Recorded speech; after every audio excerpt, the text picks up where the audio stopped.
Hey everyone, it is Jamie Jill right here, and I have back with us Melody Carlson with a Christmas book release. Welcome, Melody. Thank you. It's Uh, always so fun to have you. Oh, look at that, the Christmas tree farm. That's great. Oh, Christmas books are the thing right now. I'm talking to a lot of authors who are writing them and then seeing a lot of them coming out. And it's always fun to see one come out from Melody Carlson because you're kind of like a staple in Christmas stories. well, I know my editor actually happened to come to town yesterday, and I was telling her, I think the one I just turned in is the 25th. I was going to say, you've written quite a few, Yeah. quite a few. Have any of them ever been made into a movie or anything?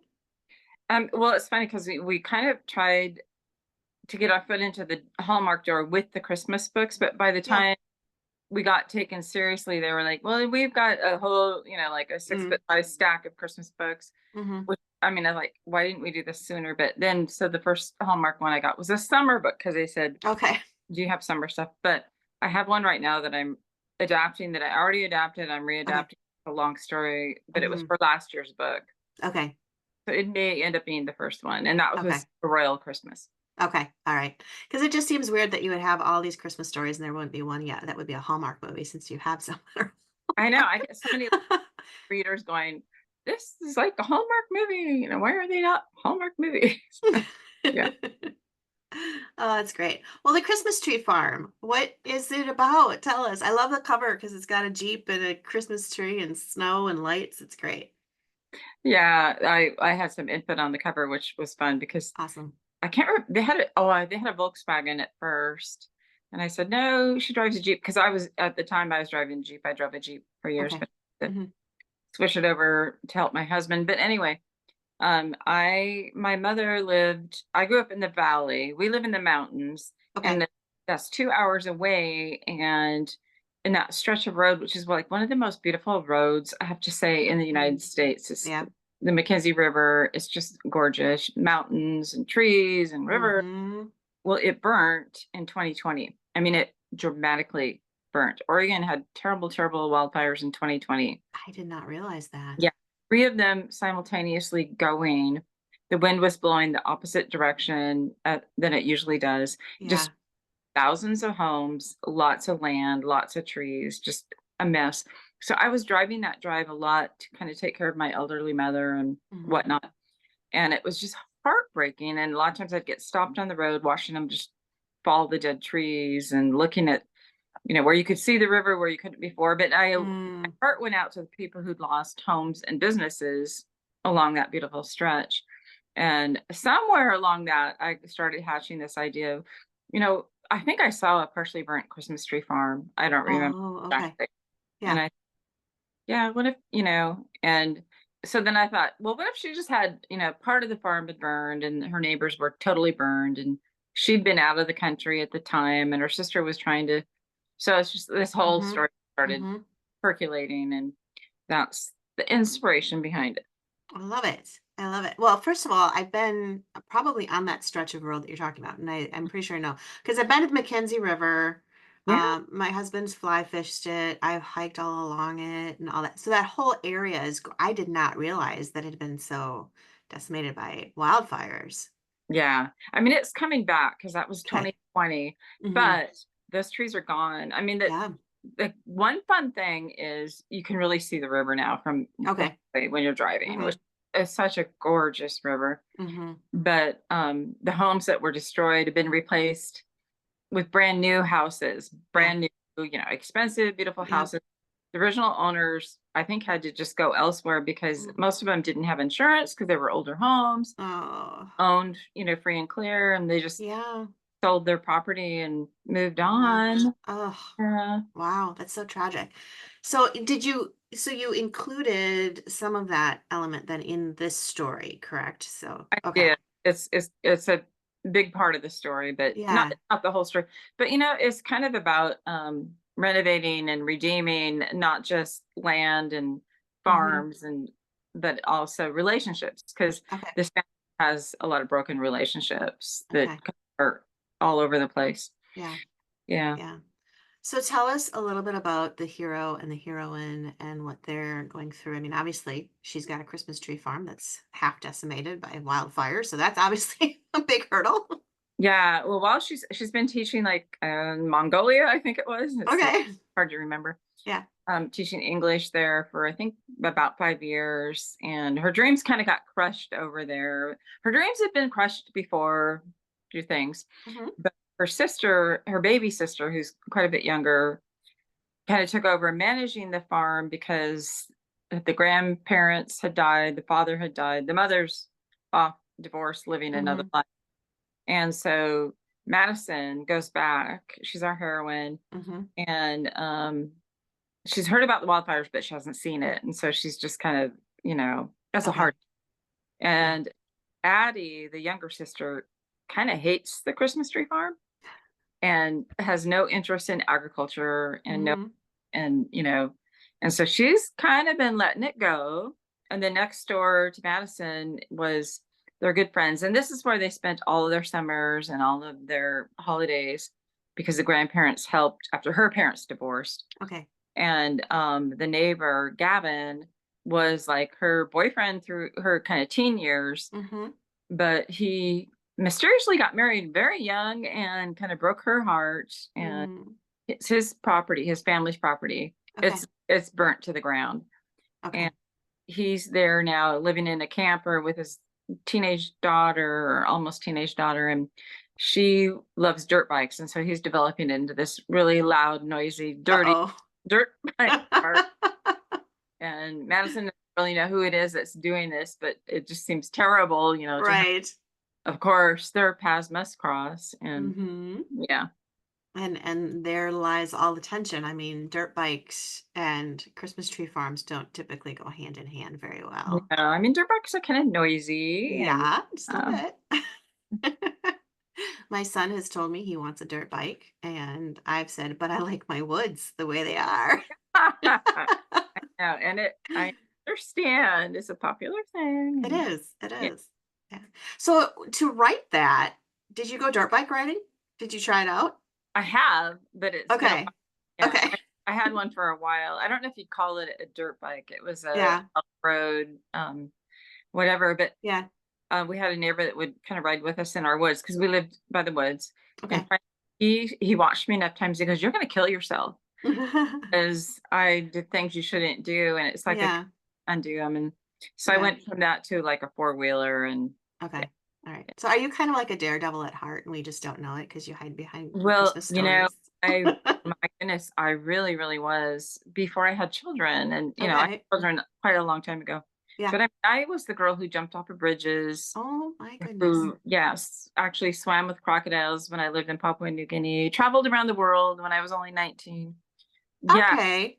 pretty Here's fear. a side of Melody Carlson we don't know about. You heard secret stories. Yep. You swam with crocodiles. You got my attention there. I need to ask. Can you tell Literally, us about that? yes. Okay. I spent a year. It's kind of. I'll try to make it a short story. Okay. I graduated from high school early, and then I got a 2-year degree in early childhood ed, and I was only 18. Wow. Okay. And I went with book with Bible Hmm. translators as a short-term assistant to Papua New Guinea, Okay. preschool teacher. And while I was there, I met this woman who's legendary. She's not around anymore, but her name was Marilyn Laszlo, is Marilyn Laszlo. And she was working with a tribe on the Sepik River in Papua New Okay. Guinea. And she hadn't been in her village for probably 4 years because she's been on furlough. So we met and hit it off. She liked to play guitar. I like to play guitar. Yeah. Yada. Yep. She invited me to go back to her village because it was what summer break down there. It was in like January. Okay. I wasn't teaching at that time, and so I said sure. So I Hmm. went with her. Oh my goodness, I could write a book about that. I haven't, but anyway, her tradition had been to swim across the river Okay. every day, and we'd Hmm. seen crocodiles. I mean, when we were going to Sure. house, it was quite a trek up the Yeah. river. I saw crocodiles, and I said, "Is this okay?" And she's like, "Oh yeah, sure, it's okay." She has We swam across, Crocs. and the village people would yell at us, "Pukpuk kai you," which means the crocodiles are gonna eat you, and she would just laugh, and I'd like, "Okay." Oh, So, oh my goodness. for 2 Wow. weeks every day. Oh my goodness. So Yeah. you have swam with or swam with. Either way, you've been with crocodiles in the water. So it's more than I can claim. We didn't see any as we were swimming, Okay. but I told somebody about this later when I got back to where I worked on the main base teaching preschool. Hmm. And they're like, okay, this is like the dry season. Crocodiles are really hungry. This is the time when they really should have gone after you. And I'm like, well, I didn't know that, Oh, well, good to know. All yeah. the things we learn on this podcast. It's not always about just the Yeah. books. It's about the secret lives of Yeah. our author friends. Yeah. You're probably the only one that heard that story on a podcast. I love it. I love it. I love it when we go places that we're not expecting because I didn't really expect to graduate from a Christmas tree farm to crocodiles in Papua New Guinea, but we went there. Yep. There you We go. went there. Oh, fun. Okay, so back to the book. There are no crocodiles in this one, I'm assuming. No. No. So, as far as the Christmas tree farm and the dirt bike thing, is she also trying to save her Christmas tree farm? Is it kind of one of those Yeah. type Because of things? she loved it. She loved it Okay. growing up. She actually came back expecting it to be in a little bit, better shape than it was. Yeah. So she just starts investing herself. I mean, she starts ordering trees to plant, starts planting them. She's Hmm. getting her hands dirty. Her sister's like, no, thank you. Yeah. And Madison's just going at it really hard. And so she actually meets Gavin's daughter, Okay. and they kind of hit it up, you know? Yeah. Hey. Yeah. And Madison actually ends up on a dirt bike. Well, that's a good compromise. I mean, if he has to come help her plant some trees, she needs to ride a dirt bike, right? Yeah, and that's exactly what happens. Yeah. Oh, that's so fun. That's so fun. So, what is it about writing Christmas stories? I mean, you said you've written like 20 of them now. What is it about I writing think I Christmas? just 25th. Yeah. Okay. All right. What is it that you love so much about writing Christmas stories? Well, it's funny. I mean, originally my editor who passed away last year was Mm, 25 or more years ago asked me, could I write one? And I'm hmm. like, she said Christmas novella. And Okay. I was kind of like, what is the Christmas novella? We didn't really know. Nobody really Yeah. knew hardly. I mean, Yeah. they were not, yeah. And I'm like, okay, I'll try it. And I tried it and I liked it and, Hmm. did it again. And then as it so happens, my husband's birthday is Christmas Day. Oh, wow. So I kind of have a soft spot there. And my growing up, yeah, That's growing up was a little dysfunctional. okay. But my grandparents were like that, foundation, and Hmm. did Christmas in a big way. And so I feel Okay. like I learned Christmas from my grandma. Yeah. So yeah, it has a soft spot with me. Yeah. Yeah. Yeah. Christmas is just a great sentimental time. And I think that's one of the reasons Christmas stories are becoming more and more popular in book form. I mean, obviously, Hallmark's made them super popular as far as movies, but in book form, because it's a way to kind of drag out the Christmas season and visit that nostalgia and that magical time that you just kind of want to stay in for a while. It's kind of like comfort food, I think. Yeah. It's just Yeah. makes you warm and cozy. It's a really good. Of course, you probably, when you write these, are not writing them at Christmas. You're probably writing them in the heat of summer or something. It's usually July. Oh my. And this July we had like the hottest July I think on record, Oof. 100-degree days Oof. over and over. And so I've jokingly told people, yeah, I'm sitting in my nice, cool office writing about cocoa and Christmas trees, Yes. and I step outside and I just about get knocked over by the heat, and I'm like, what? Yeah, you get yourself in the Culture shock. mindset.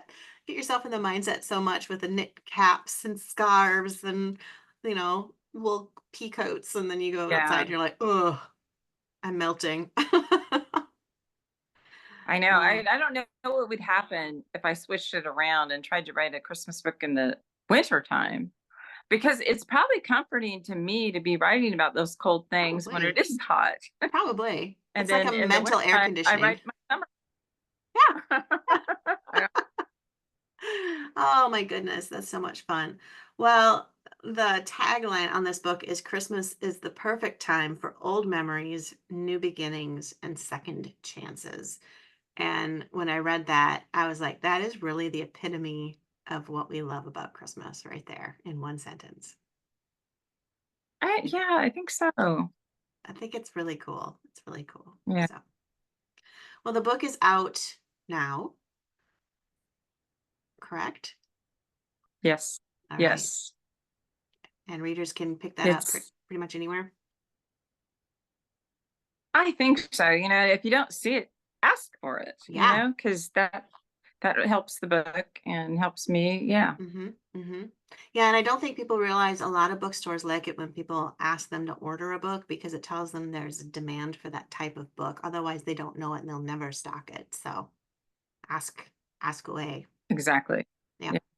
So, well, Melody, this has been a blast. It's been a blast to chat about crocodiles and Christmas trees and dirt bikes and what you didn't know about Melody Carlson, the daredevil who writes Christmas romances. I love it. Love it. Thank Yeah. you. Being a daredevil helps you be right. Yeah. Yeah. I would imagine. I would imagine so. Well, I'll look forward to the next time that you're on and you'll have to come prepared with another one of your daredevil stories. Okay. That'll be in the springtime. Okay, perfect. Sounds good. Start thinking which one you want to share. Hmm. Well, yeah, I've Oh, got a new one. So yeah, it'll be on the list. all But right. yeah. All right. Sounds good. Okay. Well, thanks so much for being here. And readers, make sure you rush out and get The Christmas Tree Farm by Melody Carlson. It's available where all books are sold. And if you don't see it, ask for it. And Thank have, you. and have a Merry Christmas. Yeah. Have a very Merry Christmas.